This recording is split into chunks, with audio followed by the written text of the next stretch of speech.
सोमवार के दिन तू मेरे मंदिर के दरवाजे पर चौखट पर बैठ जाना, और दूसरा प्रतिदिन शाम के समय पर तू बेलपत्री के पेड़ के नीचे बैठ जाना। जो तेरी बेल वृक्ष के नीचे सेवा करने आए, जो शंकर जी के मंदिर में सोमवार को जल चढ़ाने आए, उसका जो पात्र जल चढ़ाकर जब वो घर लेकर जाए, उसके पीछे पीछे पात्र के पीछे पीछे तू जाना, और उसके घर में लक्ष्मी का भंडार भरकर आए।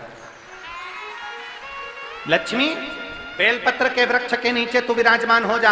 उस बेलपत्र के वृक्ष के नीचे जो बुआरी लगाए, सेवा करे, चाकरी करे, एक बेटी को जैसे बड़ा करते हैं वैसे बेलपत्री के वृक्ष को जो बड़ा करे, बेलपत्री के वृक्ष का जो पालन करे, पोषण करे, उसकी संभाल करे, उस बेलपत्री के वृक्ष को जैसे जैसे वो उन्नति करे, वैसे वैसे उसके घर में समृद्धि बढ़ते जाए। उस जिसका खुद का मकान नहीं हो, खुद का मकान नहीं हो, किराए के मकान में रहते रहते जिंदगी बीत रही हो, खुद का नहीं, और बहुत दुख का जीवन चल रहा हो, बहुत कष्ट का जीवन, बहुत अपना खुद का कोई मकान नहीं, मान लो प्लाट है पर मकान बन नहीं रहा, या कोई प्रॉपर्टी अपनी नहीं बन रही, तो हम इस व्यासपीठ से कहना चाहेंगे कि एक प्रयोग अवश्य करिएगा, एक प्रयोग अवश्य। अपने आसपास के 5-6 बेलपत्र के वृक्ष देख लीजिए, अपने आसपास के नजदीक के 5-6 बेलपत्र के बड़े बड़े वृक्ष देख लो, या छोटे वृक्ष देख लो। उन 5-6 वृक्ष को धीरे धीरे उनकी सेवा करना प्रारंभ करो, उन वृक्षों को बड़ा करना प्रारंभ करो, उन वृक्ष के नीचे सफाई करना प्रारंभ करो, उन वृक्ष को जल देना प्रारंभ करो, उन वृक्ष को आप खाद देना प्रारंभ करो, उन वृक्ष की सेवा संभाल करना प्रारंभ कर दो, उस वृक्ष के नीचे बुआरी काटना प्रारंभ कर दो, झाड़ू लगाना प्रारंभ कर दो, उस वृक्ष के नीचे सफाई करना प्रारंभ कर दो। उस बेलपत्री के 5-6-7 वृक्ष को आप गोद ले लो। गोद लेना मतलब मैं इसकी सेवा करूंगा, मैं इसमें जल दूंगा, मैं इसके खाद दूंगा, मैं इसकी सेवा करूंगा, कुछ मत करो, बस केवल इस शरीर से उस बेलपत्र के वृक्ष की सेवा करना रोज प्रारंभ कर दो। 6 महीना इंतजार करना और 6 महीना लगातार सेवा करना, 7वां महीना आपका और हमारा, और बताना कि भोलेनाथ ने प्रॉपर्टी दिलाई कि नहीं दिलाई और आगे बढ़ा है।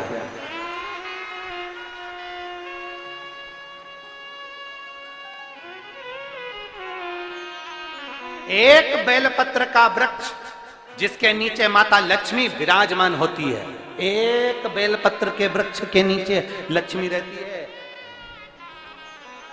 दुनिया के लोग कहते हैं लक्ष्मी जी का दिन कौन सा है, बोलो जम के जल्दी से। शुक्रवार। दुनिया के लोग कहते हैं लक्ष्मी जी का दिन शुक्रवार है, पर माता लक्ष्मी से पूछा जाए कि तुम्हारी माता ख्याति देवी नारायण भगवान के साथ तुम्हारी शादी नहीं कर रही थी, शंकर को लक्ष्मी दे रही थी, तब तुमने भगवान शंकर से विनती करी, भोले बाबा मैं नारायण से प्रेम करती हूँ, भगवान नारायण से मेरा विवाह हो। तो माता ख्याति देवी से शंकर भगवान ने विनय कर कर कहा कि लक्ष्मी जी का विवाह नारायण के साथ कर दिया जाए। भगवान नारायण के साथ जब लक्ष्मी जी का विवाह हो गया, तब लक्ष्मी जी हाथ जोड़कर बोलती हैं, बाबा मेरा विवाह नारायण के साथ हो गया, पर मैं आपके चरणों की सेवा करना चाहती हूँ, बाबा आप कृपा करिए कि मैं क्या करूं आपके लिए। शंकर भगवान कहते हैं, लक्ष्मी बस 2 चीजें कर दे, एक सोमवार के दिन तू मेरे मंदिर के दरवाजे पर चौखट पर बैठ जाना, और दूसरा प्रतिदिन शाम के समय पर तू बेलपत्री के पेड़ के नीचे बैठ जाना। जो तेरी बेल वृक्ष के नीचे सेवा करने आए, जो शंकर जी के मंदिर में सोमवार को जल चढ़ाने आए, उसका जो पात्र जल चढ़ाकर जब वो घर लेकर जाए, उसके पीछे पीछे पात्र के पीछे पीछे तू जाना, और उसके घर में लक्ष्मी का भंडार भरकर आए। लक्ष्मी बेलपत्र के वृक्ष के नीचे तू विराजमान हो जा। उस बेलपत्र के वृक्ष के नीचे जो बुआरी लगाए, सेवा करे, चाकरी करे, एक बेटी को जैसे बड़ा करते हैं वैसे बेलपत्री के वृक्ष को जो बड़ा करे, बेलपत्री के वृक्ष का जो पालन करे, पोषण करे, उसकी संभाल करे, उस बेलपत्री के वृक्ष को जैसे जैसे वो उन्नति करे, वैसे वैसे उसके घर में समृद्धि बढ़ते जाए, उसके घर में वैभव बढ़ते जाए। ये शंकर भगवान माता लक्ष्मी से करे, भगवान शिव माता लक्ष्मी से करे।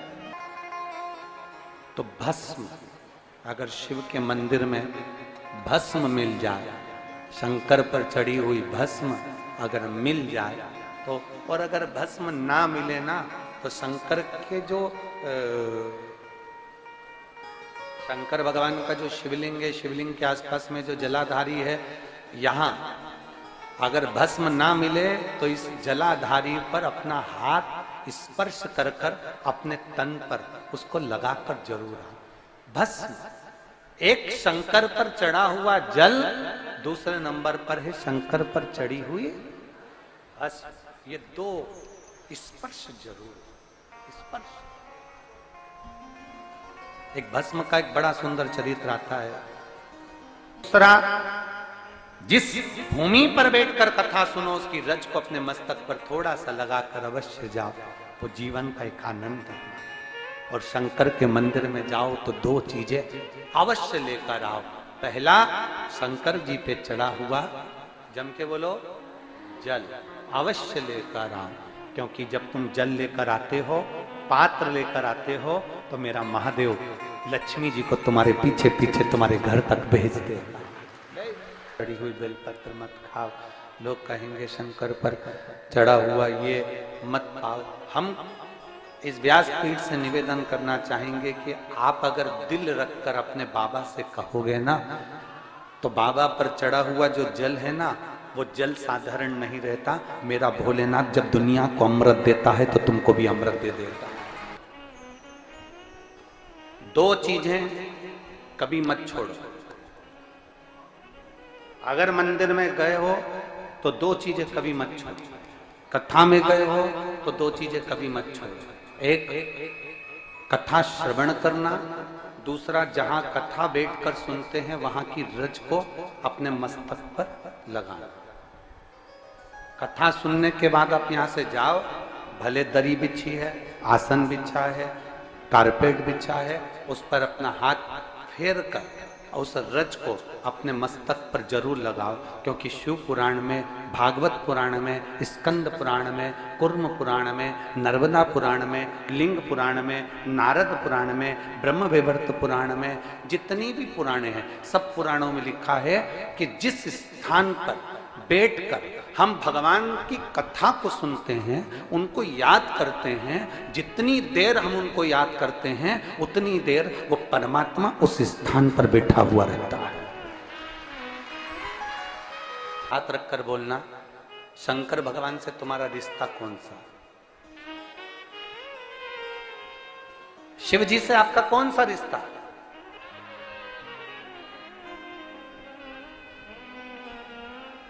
शंकर भगवान को आप क्या मानते हो?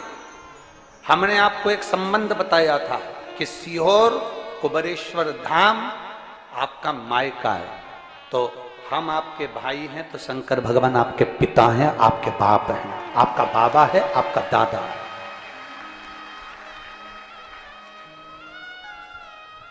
अब आपसे हम प्रश्न करें, उत्तर मेरी कुरुत की बहनें भी देंगी और मेरे जीजा उन भी देंगे और मेरी बेटियां और मेरे बेटे देंगे। आपसे प्रश्न करें, अगर बेटी को दुख होगा तो क्या वो अपने बाप से नहीं कहेगी? बोलो तो जम के। बेटी को तकलीफ है वो अपने बाप से ना कहेगी। बेटे को तकलीफ है तो वो अपने पिता से, अपनी मां से नहीं कहेगा, मम्मी मुझे ये तकलीफ है, पापा मुझे ये दुख है, मां मुझे ये तकलीफ है, पिताजी मुझे ये कष्ट है। क्या वो अपने माँ बाप से नहीं कहेंगे? क्या वो अपने माँ बाप से विनय नहीं करेंगे? और माँ, पिता, फिर उसके करीब में, उसके नजदीक में जो भी होता है वो माँ बाप निकाल कर उसको दे देते हैं, माता पिता उसको दे देते हैं। माता लोग कहते हैं कि शंकर जी पे चढ़ा हुआ जल मत पियो, लोग कह देते हैं शंकर जी पे चढ़ी हुई बेलपत्र मत खाओ। कोई इस बहन से पूछे, सुनीता सोनी से, कि शंकर पर चढ़े हुए जल से उसकी गांठ जो डबल से उसके शरीर में आ गई थी वो समाप्त हो गई, तो जरा विश्वास करिएगा कि एक बेटी अपने माँ बाप से ही तो कहेगी, और बाप के पास में जो होगा वही तो अपनी बेटी को देगा दुख को मिटाने के लिए। तो मेरे शंकर भगवान के पास तो उसका चढ़ा हुआ जल है। दूसरा, जिस भूमि पर बैठकर कथा सुनो उसकी रज को अपने मस्तक पर थोड़ा सा लगाकर अवश्य जाओ, वो जीवन का एक आनंद है। और शंकर के मंदिर में जाओ तो दो चीजें अवश्य लेकर आओ। पहला, शंकर जी पे चढ़ा हुआ जम के बोलो, जल अवश्य लेकर आओ, क्योंकि जब तुम जल लेकर आते हो, पात्र लेकर आते हो, तो मेरा महादेव लक्ष्मी जी को तुम्हारे पीछे पीछे तुम्हारे घर तक भेज देगा। दो चीजें लेकर अवश्य आओ, और शिव पुराण में जाओ तो दो चीजें लेकर अवश्य जाओ। पहले नंबर पर शंकर की कथा और अपने अंदर विश्वास कि मेरे महादेव की मैंने कथा सुनी है, अब मैं भटकूंगी नहीं। सारी दुनिया में मैंने ठोकर खा ली, अब कहीं ठोकर नहीं खाऊंगी, अब तो दरवाजे पर महादेव के जाऊंगी, बाकी की कहीं। दूसरा, कथा में बैठी हूं बाबा के इस रज को, ये रज नहीं है, ये धूल नहीं है, ये मेरे बाबा के कैलाश 12 ज्योतिर्लिंग का चंदन है, इसको मस्तक चढ़ाऊंगी अपने हृदय से। लाते हो आप लोग? हाथ उठाओ जरा, रख लो, बहुत बढ़िया, प्रणाम आपको सभी को नमन। 2 बूंद जल लेकर आओ, परला नहीं पियो तो उस जल को अपने घर में छींट दो।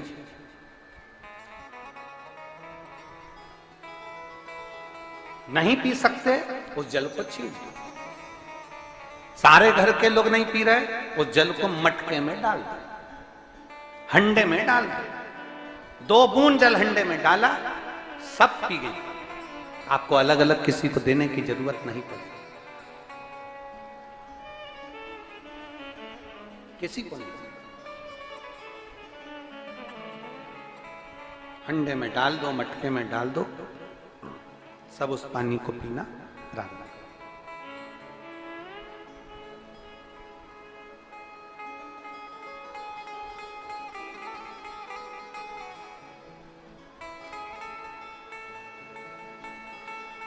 उस जल के महत्व को जो बच्चों का दर्द नहीं देख सकते,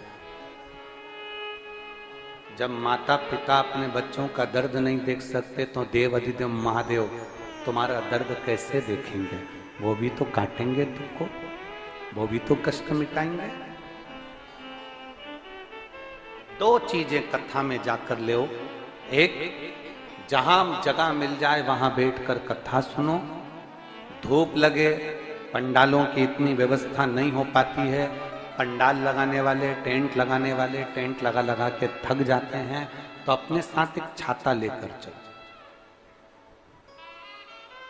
2 पानी की जम के बोलो जरा, बोतल, बिछाने की दरी अपने साथ लेकर चलो। लोगों ने उमा महेश की कथा अपने जीवन में धारण करी कि नहीं करी वो हमको नहीं स्मरण है, पर एक बात का स्मरण करिएगा, ये जो कथा चल रही है ये गौरी शंकर चल रही है। इसके बाद में जो अमलेश्वर में कथा है वो कौन सी है? समर्पण शिव महापुराण कथा।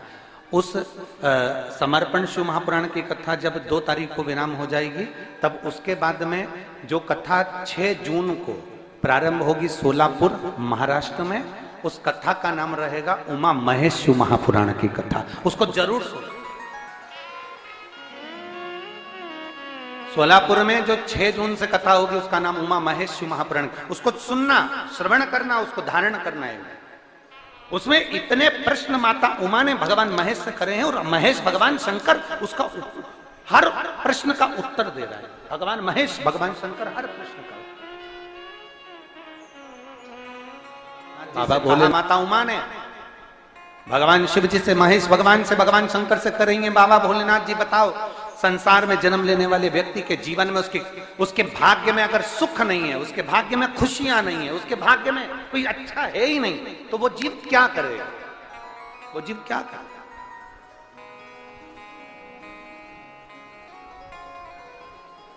भगवान शंकर कह रहे हैं, पार्वती,